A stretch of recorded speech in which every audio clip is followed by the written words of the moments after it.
సహాయ దర్శకుడిగా, నటుడిగా, ప్రతినాయకుడిగా చిన్న చిన్న పాత్రల్లో నటించి స్టార్ కథానాయకుడిగా ఎదిగిన అతి కొద్ది మంది నటుల్లో రవితేజ ఒకడు. మాస్ చిత్రాలతో ప్రేక్షకులను అలరిస్తూ తెలుగు చిత్ర పరిశ్రమలో తనదైన ముద్ర వేశాడు రవితేజ.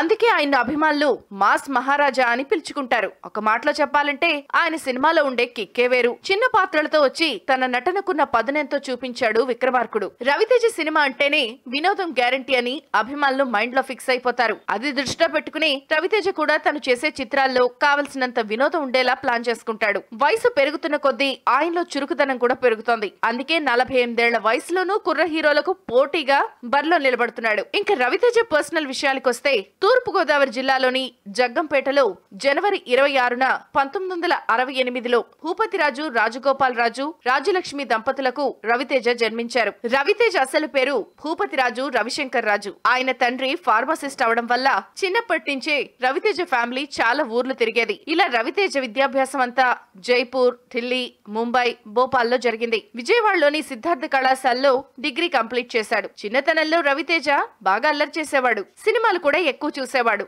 ఇంట్లో అందరికన్నా చదువు పట్ల ఆసక్తి చాలా తక్కువ తనకే ఉందంటాడు రవితేజ. ఇంకా రవితేజ ఇంట్లో వాళ్ళందరూ కూడా డిగ్రీ హోల్డర్సే. చిన్నతనం నుంచే సినిమాలపై ఆసక్తి పెరిగి హీరో అవ్వాలని అప్పుడే నిర్ణయించుకున్నాడు ఈ మాస్ మహారాజా. రవితేజ మొదట్లో చిన్న చిన్న పాత్రల్లో నటించేవాడు. కానీ అవి అంతగా గుర్తింపు తీసుకురాలేదు. కృష్ణవంశీ వద్ద సహాయ దర్శకుడిగా పనిచేసేవాడు. 1997లో ఆయన తీసిన సింధూరంలో బ్రహ్మాజీతో పాటు రెండో హీరోగా నటించాడు. ఈ చిత్రంలో రవితేజ పాత్ర ప్రేక్షకులను బాగా అలరించింది. అప్పటి నుంచే ఫ్యాన్ ఫాలోయింగ్ స్టార్ట్ అయిందని చెప్పొచ్చు. తర్వాత 99లో శ్రీను వైట్ల దర్శకత్వం వహించిన మొదటి చిత్రం నీకోసం సినిమాలో రవితేజ కథానాయకుడిగా నటించాడు. ఆ చిత్రంలో ఆయన నటనకు చాలా మంది ప్రశంసలు లభించడమే కాకుండా అవార్డు కూడా వచ్చింది. ఇక 2001లో పూరి జగన్నాథ్ డైరెక్షన్ లో ఇట్లు శ్రావణి సుబ్రహ్మణ్యంలో హీరోగా చేశాడు. ఆ చిత్రం మంచి హిట్ అయి ఈడియట్ గా స్థిరపడ్డాడు. ఖడ్గం, అమ్మా నాన్న ఓ తమిళమ్మాయి, హద్రా, నేనింతే, కిక్, డాన్ సీను, మిరపకాయ్, ఇక 2016లో విడుదలైన బెంగాల్ టైగర్ ఇలా విజయవంతమైన చిత్రాలతో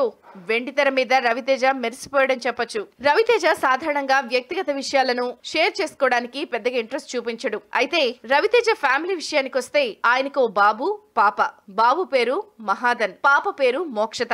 రవితేజ పిల్లలకు కూడా సినిమాలంటే చాలా ఇష్టం. మా వాడున్నాడే, వాడు నన్ను ఇమిటేట్ చేస్తూ ఉంటాడు. మా వాడి ముందు నేను ఎందుకు పనికిరాను. అసలు మా వాడితో పోల్చుకుంటే నేను అమాయకుడిని. నా సినిమాలు చూసి అచ్చం నాలా ఇమిటేట్ చేస్తూ ఉంటాడని ఆ మధ్య ఇచ్చిన ఇంటర్వ్యూలో రవితేజ ఈ పర్సనల్ విషయాల్ని షేర్ చేసుకున్నాడు. ప్రస్తుతం రవితేజ విక్రమ్ సిరికొండ డైరెక్షన్ లో టచ్ చేసి చూడు అనే చిత్రంలో నటిస్తున్నాడు. భవిష్యత్తులో కూడా ఇలాంటి సినిమాలతో ప్రేక్షకులను ఎంటర్టైన్ చేయాలని టాలీవుడ్ నగర్ కోరుకుంటోంది. If you like the video, please like us and subscribe Tollywood Nagar.